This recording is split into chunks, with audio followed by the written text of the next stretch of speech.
Assalamualaikum warahmatullahi wabarakatuh. Saya Hilmiatus Soleha NIMT 2019-1062. Saya dari kelompok 10. Di sini saya akan mempresentasikan materi mengenai globalisasi, di mana subbab dari globalisasi itu ada pengertian globalisasi, kemudian pengertian globalisasi menurut para ahli. Yang ketiga, konsep globalisasi menurut Bentelson dan juga dalam pandangan Islam. Yang keempat ialah dampak positif dan negatif dari globalisasi. Kemudian yang kedua mengenai pendidikan, di mana subbab dari pendidikan itu ada pengertian pendidikan menurut para ahli, kemudian pentingnya pendidikan dan fungsi pendidikan.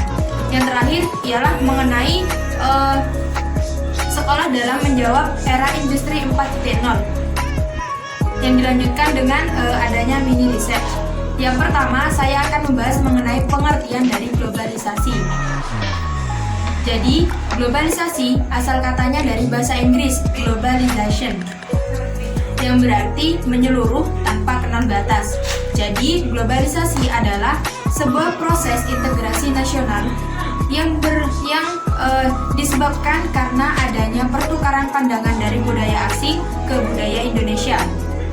Dan pengertian atau definisi dari globalisasi ini masih belum menemukan definisi yang jelas atau yang tepat, kecuali berdasarkan pada sudut pandang orang yang menilai dari pengertian globalisasi itu sendiri.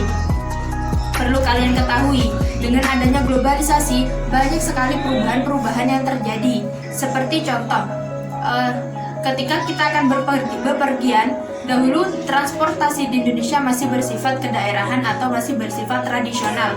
Beda dengan sekarang, transportasi di Indonesia sekarang sudah bermacam-macam.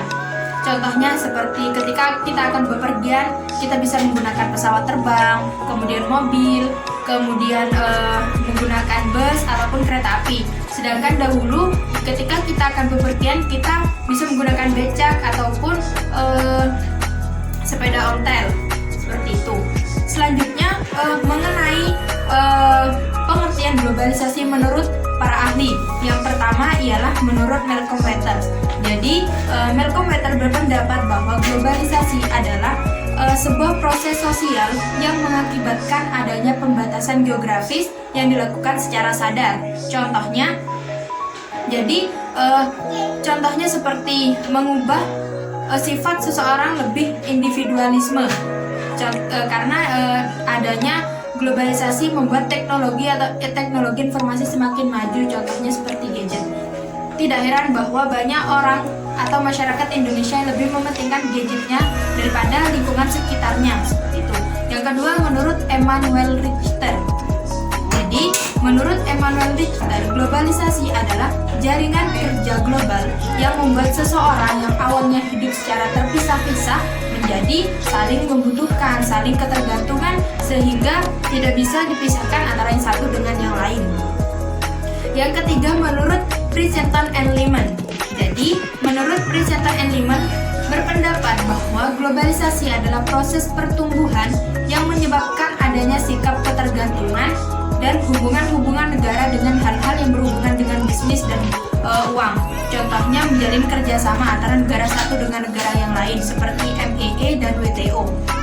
Kemudian Princeton and Lehman juga menyimpulkan bahwa globalisasi adalah rapid growth of interdependency and connection in the world of trade and finance, yang artinya pertumbuhan yang cepat, saling ketergantungan, koneksi dalam dunia perdagangan dan keuangan. Jadi dapat disimpulkan bahwa pertumbuhan akibat arus globalisasi itu sangat cepat dengan adanya teknologi informasi yang semakin canggih, karena memang teknologi ini salah satu penyebab dari globalisasi itu berkembang pesat, seperti itu. Nah, dengan adanya teknologi informasi yang semakin canggih bisa menyebabkan komunikasi antara sesama manusia lebih cepat walaupun terpaut oleh jarak. Kemudian selanjutnya ialah konsep globalisasi menurut Bentelson dan juga dalam pandangan Islam. Yang pertama, konsep globalisasi menurut Bentelson. Nah, di sini Bentelson menjadikan konsep globalisasi pada 3 bagian. Yang pertama, konsep globalisasi sebagai transfer atau pemindahan. Jadi maksudnya maksud dari transfer di sini adalah pertukaran. Pertukaran seperti apa? Pertukaran pandangan dari budaya asing ke Indonesia. Nah, contohnya seperti zaman dahulu perdagangan memang sudah ada di Indonesia, tetapi masih belum bisa bersaing dengan negara lain karena masih bersifat tradisional atau kedaerahan, dan juga pada saat itu mereka masih belum bisa berpikir secara kreatif ataupun inovatif. Sehingga dengan adanya globalisasi ini perlahan-lahan mengubah pandangan mereka, dan sehingga banyak sekali timbul manusia-manusia dengan pemikiran-pemikiran yang sangat kreatif sehingga bisa bersaing dengan negara yang lain. Kemudian yang kedua, konsep globalisasi sebagai transformasi. Nah, yang dimaksud dengan transformasi di sini adalah pengembangan pada unit-unit yang sudah ada. Apa unit-unit itu? Unit-unit itu adalah sesuatu yang memang sudah ada dalam Indonesia dan membutuhkan pembaharuan. Contohnya seperti ide-ide, kemudian gagasan-gagasan mengenai sesuatu sehingga kedepannya bisa menjadikan kehidupan atau hidup manusia itu sendiri menjadi lebih baik daripada sebelumnya. Contohnya seperti kegiatan perdagangan. Nah, perdagangan dahulu kan memang sudah ada, tetapi masih bersifat tradisional seperti poin pertama yang saya jelaskan tadi. Kemudian sekarang bedanya itu sekarang sudah bisa berjualan hanya dengan menggunakan gadget, hanya bisa juga dengan sambil tiduran ataupun yang lainnya, sehingga kita tidak perlu susah-susah untuk keluar rumah seperti itu. Kemudian yang ketiga, globalisasi sebagai pembawa transenden atau pembawa keunggulan. Jadi dengan adanya globalisasi ini, yang dimaksud keunggulan itu tidak hanya sebatas mobilitas saja, tetapi dan juga tidak hanya sebatas pada satu sudut pandang saja, tetapi pada semua sudut pandang seperti itu. Contohnya menurut Last and Yuri mengatakan bahwa globalisasi itu pada rangkaian network of flows, dan mereka juga mengatakan bahwa dunia yang sama sudah digantikan oleh struktur informasi dan komunikasi, disebabkan karena juga semakin lama kebutuhan masyarakat semakin meningkat dan tentunya mobilitas juga semakin meningkat seperti itu. Selanjutnya ialah konsep globalisasi dalam pandangan Islam. Nah, menurut Al-Jabiri, globalisasi itu asal katanya dari Prancis, yaitu monodialisation, artinya menjadikan segala sesuatunya yang awalnya berskala nasional menjadi skala internasional. Jadi maksudnya globalisasi itu mencakup semua batas-batas yang berawal dari terbatas menjadi tidak terbatas. Nah, hal ini merupakan akibat dari derasnya arus globalisasi yang menyebabkan batas-batas di setiap wilayah itu terhapus. Karena memang globalisasi tidak melihat siapa dan mengapa, karena penyebarannya menyeluruh sesuai dengan artinya globalisasi, yaitu menyeluruh. Nah, Al-Jabiri juga menegaskan bahwa globalisasi adalah sosialisasi dari gaya hidup Amerika.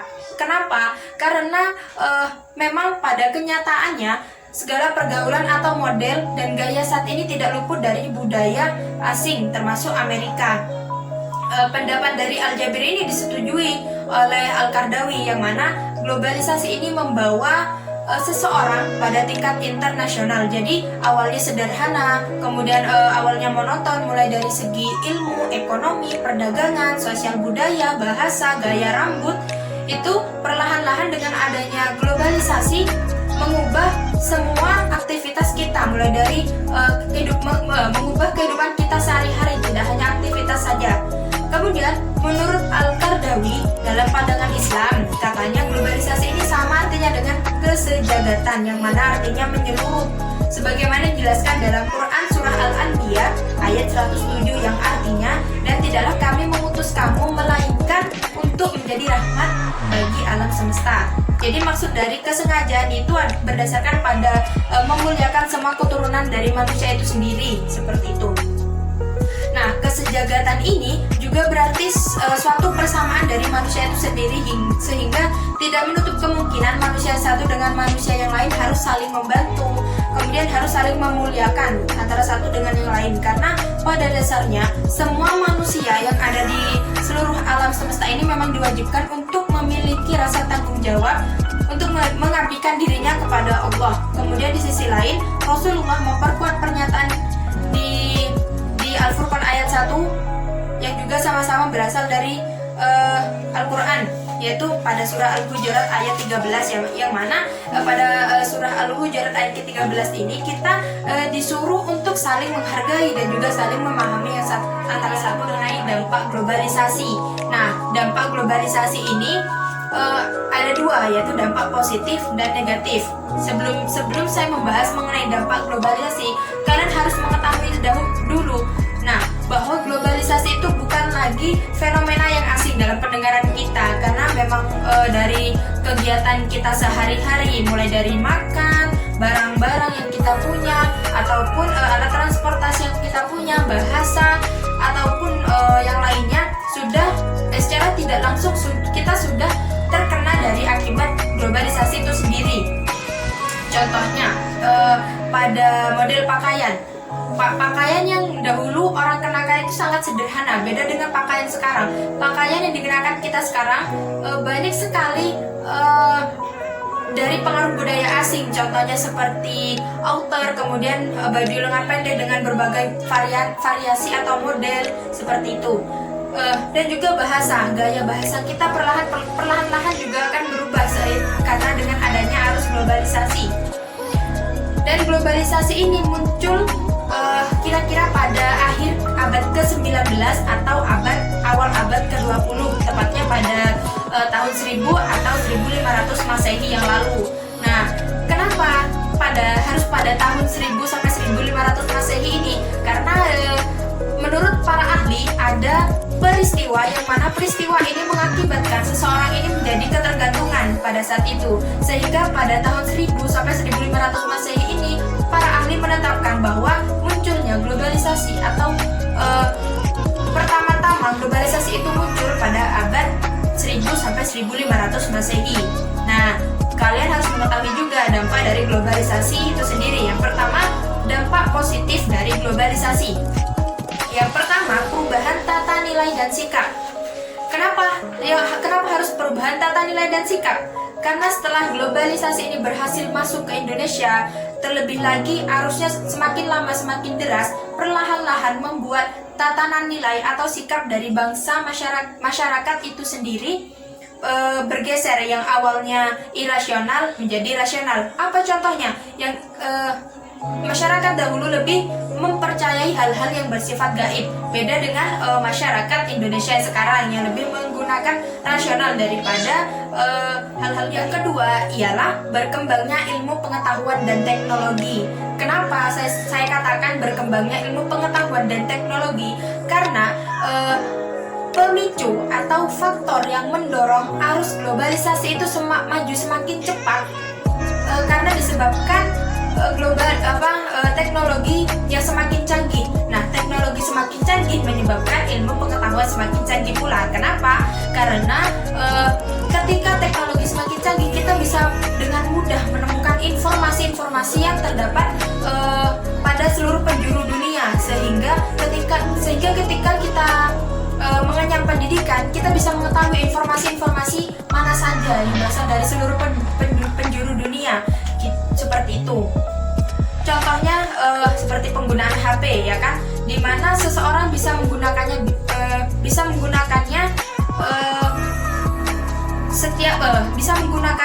setiap waktu, setiap ia membutuhkan informasi. Dan juga dengan adanya gadget, kita bisa melakukan hubungan sosial dengan orang-orang di sekitar kita ataupun orang-orang yang jauh di seluruh penjuru dunia pun kita bisa mengetahui.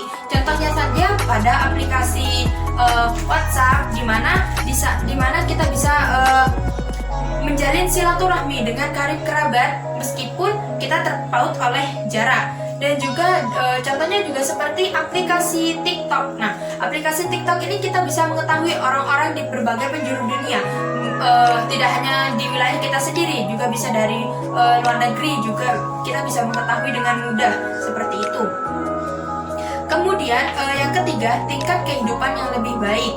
Kenapa dengan adanya globalisasi justru membuat kehidupan kita lebih baik? Karena teknologi sudah semakin canggih dan semakin mengurangi angka pengangguran. Nah, kita tidak perlu lagi susah-susah untuk mencari informasi lowongan kerja, karena dengan adanya gadget atau jaringan internet juga kita bisa dengan mudah menemukan informasi-informasi lowongan kerja. Dan juga ketika kita sudah menemukan informasi-informasi melalui gadget dengan mudah, dari situ kita bisa meningkatkan kualitas diri kita, kemampuan kita dengan mengenyam pendidikan.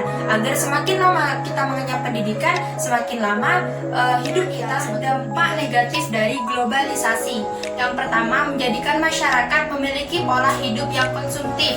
Nah, arti dari konsumtif itu sendiri apa? Arti dari konsumtif adalah lebih menyukai lebih suka menggunakan daripada menghasilkan.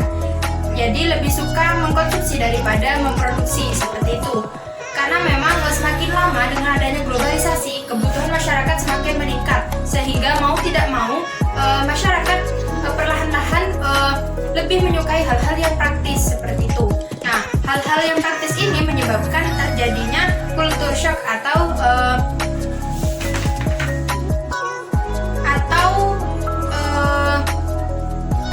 keguncangan budaya. Jadi di mana seseorang lebih mencintai budaya, lebih mencintai produk-produk dari luar daripada produk-produknya sendiri, seperti itu. Jadi tidak hanya itu, bahkan di Indonesia masyarakatnya saat ini sudah minim atau kurangnya komunikasi. Jadi hal ini bisa membuat perselisihan antara suku yang satu dengan suku yang lain, seperti itu.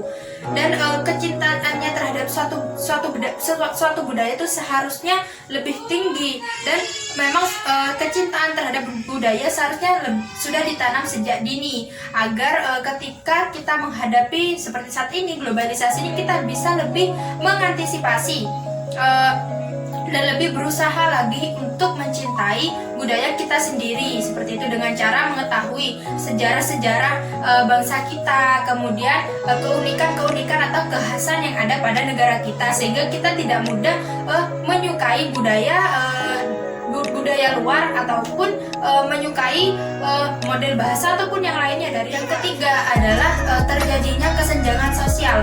Nah, kesenjangan sosial ini merupakan keadaan di mana ada perbedaan antara masyarakat yang satu dengan yang lain. Misalnya dalam suatu kampung atau satu lingkungan ada masyarakat yang sifat individualismenya tinggi, yang satunya memiliki sifat sosial yang tinggi. Jadi tidak bisa bersatu, seperti itu. Dan ketidakseimbangan ini disebut dengan kesenjangan sosial. Nah, karena adanya globalisasi ini membuat sebagian individu atau masyarakat Indonesia, tidak hanya sebagian ya, ini sudah hampir semua masyarakat Indonesia lebih menyukai lebih suka menyendiri atau sifat individualisme, seperti itu. Jadi tantangan yang sebenarnya kita hadapi itu bukan bagaimana menghentikan arus globalisasi, tetapi bagaimana caranya kita bisa mengantisipasi atau membatasi diri kita agar kita bisa menanggulangi dan juga tidak terlalu terkena dari akibat dari globalisasi, terutama dalam dampak buruk dari globalisasi itu sendiri.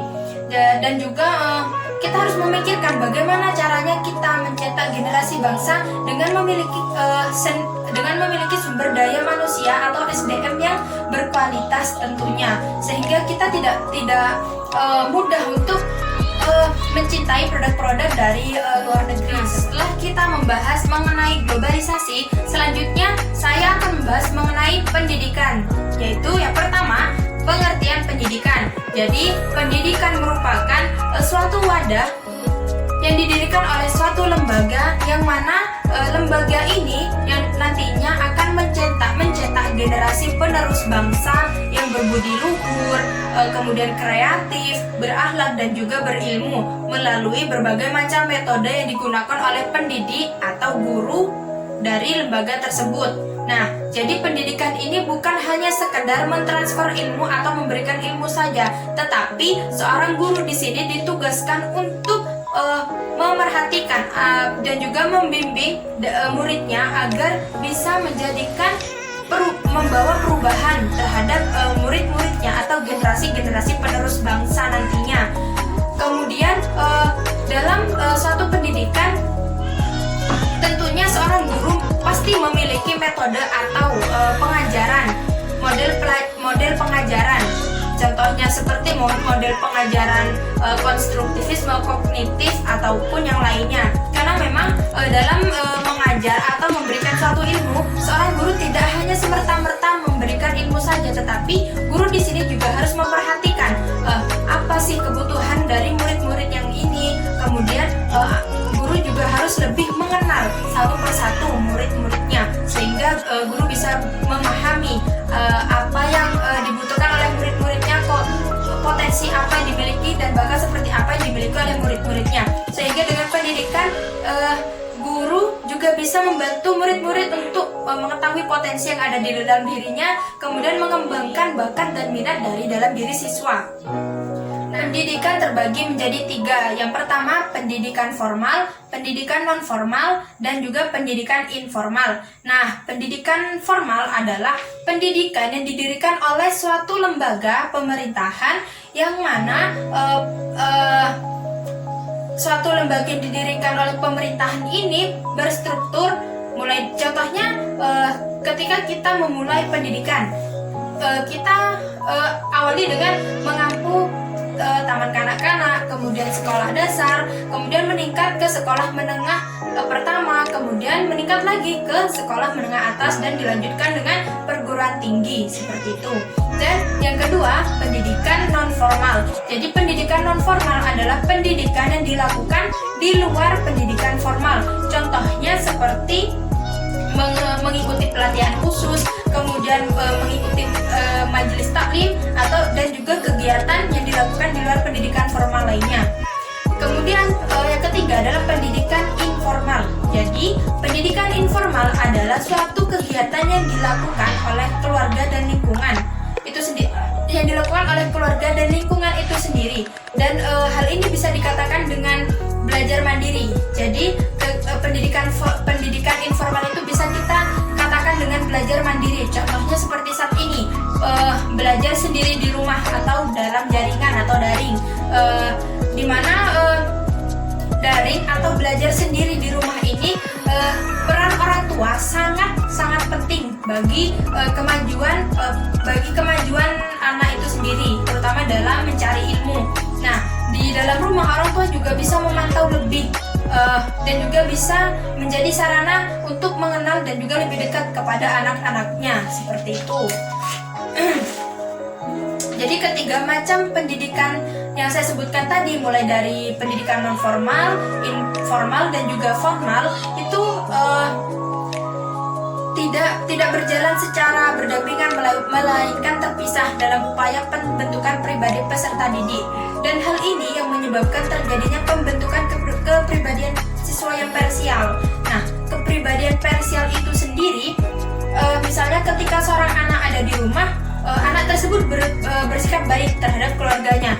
Dan ketika seorang anak itu berada di luar rumah atau di luar lingkungan rumah, anak tersebut pribadinya berbeda dengan kepribadian yang ada di rumah tadi, seperti suka berkelahi, kemudian suka membuat onar dan juga perbuatan-perbuatan buruk yang lainnya seperti itu. Jadi dalam pendidikan ada dua aspek penting. Yang pertama aspek berpikir dan juga aspek merasa. Contohnya ketika proses belajar sedang berlangsung, seorang siswa tidak hanya berpikir saja, tetapi harus ada rasa. Rasa apa? Harus ada rasa semangat, rasa senang, dan juga rasa gembira ketika seorang siswa akan belajar di sekolah. Jadi substansi pendidikan menurut Drikarya yaitu memanusiakan manusia. Jadi bagaimana caranya dalam hidup kita selalu menghargai manusia tanpa membedakan, mulai dari perbedaan ras, suku, bangsa, agama, ataupun yang lainnya. Jadi menurut Drikarya kita ditegaskan untuk menjadi manusia yang memanusiakan manusia, yaitu menghargai perbedaan antara manusia yang satu dengan manusia yang lainnya. Selanjutnya ialah pengertian pendidikan menurut beberapa para ahli. Yang pertama menurut Langeveld. Nah, pendidikan menurut Langeveld adalah suatu pertolongan atau sebuah pertolongan yang diberikan oleh pendidik atau guru kepada peserta didik sehingga nanti diharapkan peserta didik dapat mencapai kedewasaannya dengan cukup cakap dan bisa menjalani kehidupannya dengan kuat dan juga mandiri tanpa pertolongan dari orang lain. Nah, pendapat yang dikemukakan oleh Langeveld ini berorientasi hanya pada teori saja atau ilmu. Yang kedua, menurut John Dewey. Jadi pendidikan menurut John Dewey adalah proses dalam membentuk siswa untuk mencapai kecakapan fundamental. Jadi John Dewey ini adalah seorang ahli filsafat pendidikan Amerika, pragmatisme dan dinamisme, di mana John Dewey ini berpendapat mengenai pendidikan yang kesimpulannya itu bahwa pendidikan itu berorientasi pada kegunaan atau penerapan dalam kehidupan sehari-hari seperti itu.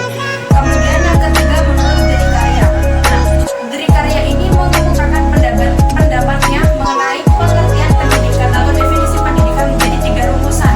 Yang pertama, pokok pemikirannya adalah kemanusiaan.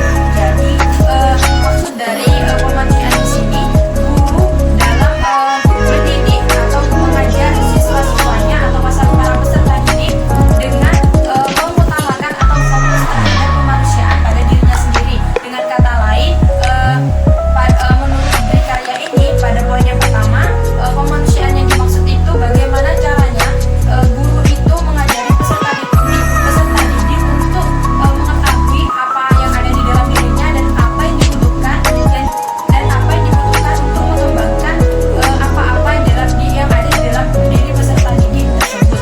Kemudian yang kedua, pendidikan ialah memasukkan ke dalam alam budaya. Nah, jadi pada poin kedua ini guru mengajari atau mendidik dan membimbing para peserta didik atau siswa agar siswa lebih mencintai apa-apa yang ada di dalam bangsa. Jadi pada intinya pada poin kedua ini seorang guru mengajari dan memberikan ilmu atau wawasan mengenai bangsa mereka sendiri sehingga nantinya tidak mudah mencintai dari budaya lokal atau budaya luar seperti itu. Kemudian yang ketiga ialah dasar dari pemikiran Derikarya. Nah, yang ketiga dasar pemikiran dari Derikarya ini mengenai pengimplementasian nilai-nilai atau ilmu yang sudah didapat. Jadi ketika seorang guru sudah memberikan ilmu dan pengajaran kepada seorang murid di sini dituntut untuk mengaplikasikan atau menerapkan ilmu yang didapat. Contohnya seperti ketika di kelas seorang guru mengajari atau mendidik muridnya untuk membantu orang lain yang sedang kesusahan. Maka kemudian seorang murid itu ketika berada di luar sekolah maupun di dalam sekolah harus menerapkan ilmu yang dia punya atau ilmu yang sudah diajari oleh guru tersebut. Kemudian selanjutnya menurut Ki Hajar Dewantara. Jadi pendidikan menurut Ki Hajar Dewantara adalah sebuah upaya untuk membentuk pertumbuhan atau membuat pertumbuhan menjadi lebih maju. Jadi yang dikatakan pertumbuhan di sini itu ada 3. Yang pertama pertumbuhan kepala batin, kemudian pertumbuhan karakter dan juga pertumbuhan pemikiran. Jadi pada ketiga komponen atau 3 bagian ini tidak bisa dipisahkan antara satu dengan yang lainnya karena menurut Ki Hajar Dewantara ketiga komponen ini nantinya bisa membentuk manusia yang dapat memajukan hidup dan kehidupannya sehingga bisa selaras dengan dunianya seperti itu. Nah, perlu kalian ketahui bahwa Ki Hajar Dewantara adalah seorang pelopor taman siswa yang saat ini dikenal dengan Pancadrama, yang mana dasar-dasar Pancadrama ini meliputi dasar kemanusiaan, kebangsaan, kebudayaan, dan dasar kodrat alam seperti itu. Kemudian yang kelima ialah menurut Thomson. Jadi pendidikan menurut Thomson itu adalah sebuah pengaruh dari lingkungan kepada sebuah pengaruh dari lingkungan kepada suatu individu yang nantinya pengaruh itu dapat memberikan perubahan-perubahan pada individu. Jadi perubahan yang dimaksud itu apa? Perubahan yang dimaksud oleh Thomson ini adalah mulai dari perilaku, kemudian budi pekerti, kemudian sifat ataupun sesuatu yang ada dalam diri individu tersebut yang perlu dibenahi seperti itu. Kemudian yang keenam menurut Frederick. Jadi pendapat yang dikemukakan oleh Frederick mengenai pendidikan ini hampir sama dengan pendapat yang dikemukakan oleh Thomson, yakni sama-sama jadi yakni segala sesuatu yang dapat membuat seseorang itu mengalami perubahan. Nah, tetapi pada pendapat yang dikemukakan oleh Frederick ini perubahan yang dimaksud itu hanya pada tabiat manusia itu atau individu itu sendiri seperti itu. Kemudian yang ketujuh ialah menurut Ahmad D. Marimba. Jadi pendidikan menurut Ahmad D. Marimba ini adalah suatu bimbingan yang mana bimbingan itu dilakukan secara sadar dan agar dimana bimbingan itu diharapkan dapat menciptakan atau membuat seorang individu atau manusia memiliki pribadi yang utama dengan rohani dan jasmani yang baik seperti itu. Jadi perlu kalian ketahui bahwa pendidikan yang dikemukakan oleh para ahli ini memang perlu kita jadikan sebagai acuan terhadap sesuatu yang kita teliti, karena memang penelitian-penelitian yang dilakukan oleh beberapa para ahli ini memang sangat penting untuk kita jadikan acuan seperti itu. Selanjutnya ialah mengenai pentingnya pendidikan. Nah, kita sadar atau tidak, pendidikan itu memang sangat-sangat penting dalam kehidupan kita dalam rangka membentuk pribadi seseorang. Jadi tidak hanya membentuk pribadi seseorang. Jadi dengan kita mengampu pendidikan, kita bisa memiliki wawasan yang luas. Kemudian kita nantinya bisa memiliki keterampilan yang baik, dan juga kita bisa menjadi orang yang memiliki pribadi yang memiliki, sehingga kita bisa menjadi orang yang inovatif dan juga kreatif seperti itu. Nah, secara signifikan, karena seseorang yang tidak menempuh pendidikan itu diibaratkan kita berjalan tapi tidak tahu arah tujuan seperti itu. Tetapi orang yang berpendidikan itu meskipun nantinya dia tidak menjadi orang yang sukses atau orang yang biasa-biasa saja, tetapi wawasan yang dia dapat ketika dia mengampu pendidikan itu bisa diterapkan ke dalam kehidupan sehari-hari, karena memang seseorang mengampu pendidikan itu tidak hanya dilihat dari berhasil atau tidaknya, kaya atau tidaknya, tetapi seseorang di dalam mengampu pendidikan itu dilihat pada akhirnya apakah orang tersebut benar-benar menggunakan ilmu yang dia punya ketika mengampu pendidikan atau tidak seperti itu. Kemudian terlebih lagi ketika seseorang mengampu pendidikan, maka secara perlahan atau secara otomatis dia nantinya akan memiliki beberapa keterampilan atau sifat kreatif. Jadi tidak mudah untuk mencintai budaya lain seperti itu. Itu kenapa pendidikan di Indonesia itu sangat penting, karena ketika seseorang sudah mengampu pendidikan dan ketika seseorang itu sudah memiliki skill keterampilan yang baik, maka dia dengan mudah menciptakan sesuatu yang baru seperti itu. Dan itu sebabnya orang yang seperti ini, orang yang kreatif dengan mengampu pendidikan ini tidak mudah mencintai budaya-budaya orang lain yang disebabkan karena derasnya arus globalisasi seperti itu. Kemudian selanjutnya ialah mengenai fungsi pendidikan. Nah, fungsi pendidikan ini ada dua, yaitu dapat mengembangkan potensi yang ada di dalam peserta didik. Nah, ketika seorang peserta didik atau ketika kita sudah mengampu pendidikan, kita bisa mengembangkan mulai dari bakat, kemudian apalagi bakat yang tersembunyi ya, kita bisa mengembangkan itu dengan perantara pendidik atau guru seperti itu. Nah, pasti dan di dalam sekolah juga tersedia program bimbingan konseling, di mana pada bimbingan konseling itu kita akan dibimbing, kemudian dilayani dan oleh guru bimbingan konseling ini kita bakal diajari, kemudian tidak hanya diajari ya, kita nantinya bisa mengetahui potensi apa yang ada di dalam diri kita. Semisal contohnya saja saya pribadi ketika masih duduk di bangku SMA dan juga SMP dan SMA, saya tidak tahu bakat apa yang ada di dalam diri saya. Nah, ketika saya MTS, kemudian saya bertanya kepada guru bimbingan konseling itu, bagaimana cara mengetahui bakat yang ada di dalam diri saya, bagaimana cara mengukur kemampuan dalam diri saya, sehingga melalui beberapa tahap, kemudian melalui beberapa istilahnya curhat kepada guru bimbingan konseling itu, yang pada akhirnya saya mengetahui, oh ternyata saya ahli dalam bidang musik, ternyata saya ahli dalam bidang vokal, seperti itu. Jadi fungsi pendidikan di sini ialah agar kita dapat mengetahui potensi-potensi apa saja yang ada di dalam diri kita, dan kita juga bisa mengetahui dan mengukur sejauh mana kemampuan kita dalam meresap ilmu yang diberikan oleh guru kepada kita atau peserta didik, seperti itu. Kemudian yang kedua ialah dapat menjadikan kehidupan yang lebih baik. Jadi karena seseorang yang berpendidikan dalam artian ia sudah memiliki bekal untuk masa depannya nanti. Nah, seperti yang saya katakan tadi, bekal yang dimaksud itu bukan berarti dia nantinya selalu menjadi orang yang sukses kemudian kaya, tidak. Tetapi orang yang dikatakan memiliki bekal untuk masa depannya itu adalah orang yang sudah memiliki ilmu atau sudah memiliki pedoman ketika dia mengaku pendidikan yang kemudian diterapkan ke dalam kehidupan sehari-hari, seperti itu.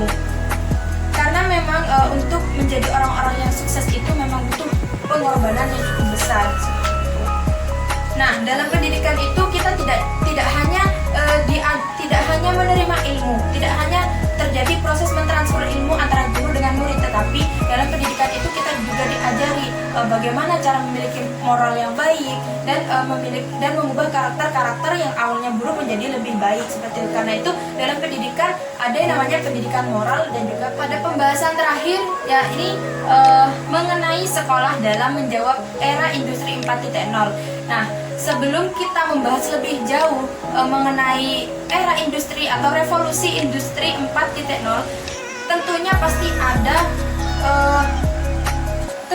ada dan dimulai dari industri, mulai dari 1.0, kemudian 2.0, kemudian 3.0. Nah, apa sih era industri 1.0, 2.0 dan 3.0 itu? Jadi pada era industri 1.0 itu ditandai dengan adanya mekanisasi produksi. Jadi maksud dari mekanisasi produksi itu, bangsa Indonesia atau kita sudah pada zaman dahulu itu mekanisasi produksi itu yaitu alat teknologi untuk menghasilkan sesuatu yang masih bersifat tradisional atau kedaerahan. Jadi bisa dikatakan bahwa mekanisasi produksi pada era industri 1.0 ini masih bersifat tradisional, seperti membajak sawah menggunakan kerbau untuk menghasilkan beras, seperti itu. Kemudian pada era industri 2.0 yaitu ditandai dengan adanya produksi massal. Kenapa? Karena pada era 2.0 ini masyarakat sudah bisa menghasilkan atau memproduksi barang seperti sepatu, kemudian peralatan rumah tangga, dan kemudian pembuatan mainan, seperti itu. Dan pada era ke-3.0, era industri 3.0 ditandai dengan adanya penggolongan bahan atau pengelompokan barang atau pengelompokan beberapa atau sesuatu yang sudah diproduksi dan atau sudah dihasilkan, seperti bagian pengelompokan sepatu dengan sepatu, kemudian pengumpulan makanan atau sereal dengan makanan, seperti itu. Jadi sebelum adanya era industri 4.0 ini, sebelumnya sudah ada era industri 1.0, 2.0 dan juga 3.0. Dan era industri 4.0 ini ditandai dengan meningkatnya koneksivitas, kemudian meningkatnya teknologi, dan juga semakin berkembangnya sistem digital. Jadi era industri 4.0 ini ada hubungannya dengan globalisasi, yakni semakin majunya teknologi, kemudian koneksivitas semakin canggih dan juga semakin berkembangnya sistem digital. Dan pada era 4.0 ini sudah banyak sekali teknologi yang teknologi modern, salah satunya seperti alat elektronik, televisi, laptop, kemudian HP atau gadget, di mana jatuhnya gadget.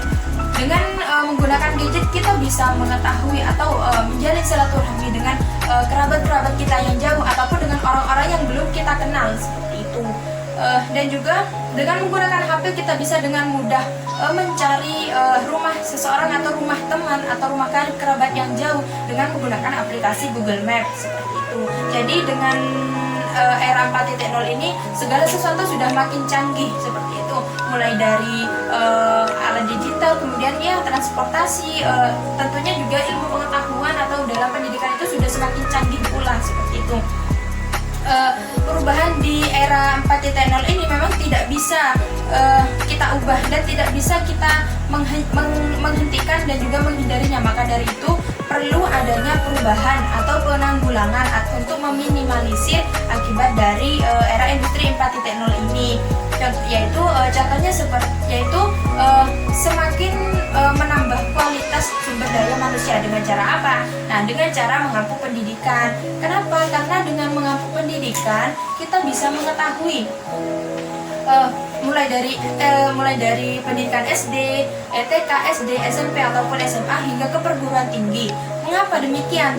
Ya, karena dengan mengenyam pendidikan karena dengan mengenyam pendidikan itu merupakan salah satu kunci agar kita mampu mengikuti zaman atau era revolusi 4.0 ini, atau bahasa kasarnya itu agar kita tidak ketinggalan zaman seperti itu.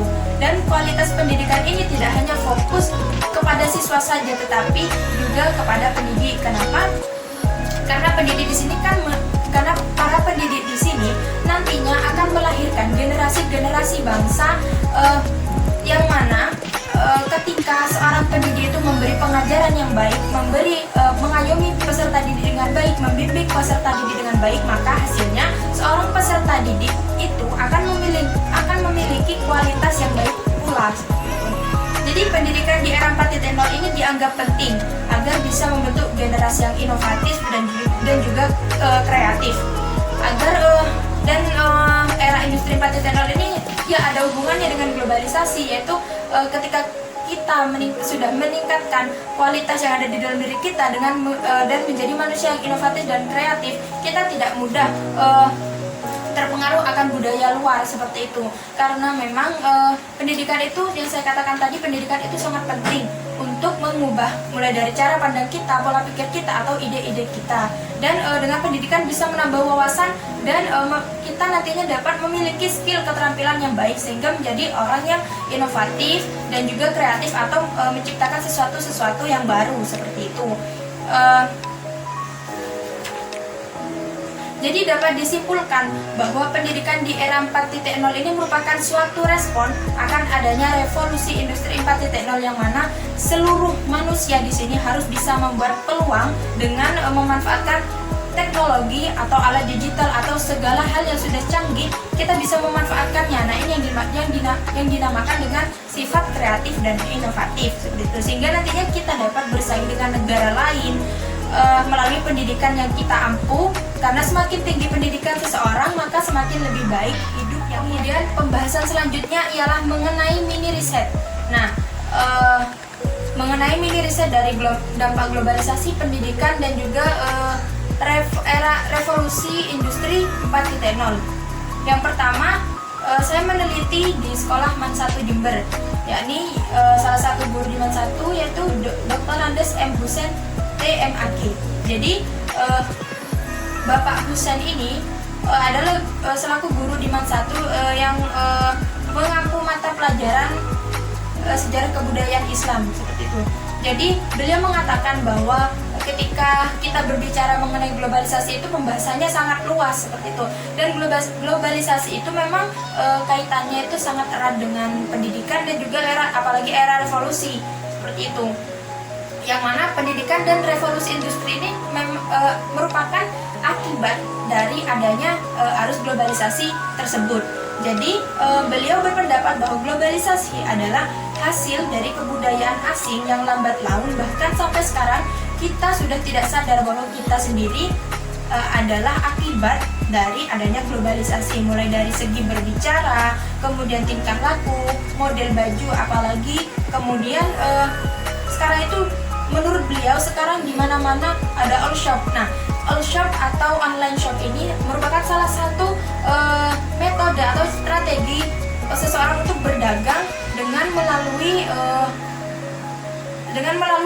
alat elektronik canggih, yaitu HP. Karena dengan kita berada di rumah, kita sudah bisa menghasilkan uang seperti itu. Dan kemudian menurut beliau, globalisasi saat ini justru semakin menjadi-jadi. Harusnya semakin deras, apalagi generasi bangsa saat ini sudah menikmati iptek yang asalnya dari globalisasi itu sendiri. Contohnya bisa kita lihat di sekolah Mat 1. Beliau berkata dengan yaitu beliau menyoroti dari satu perkara, yaitu mengenai pacaran seperti itu.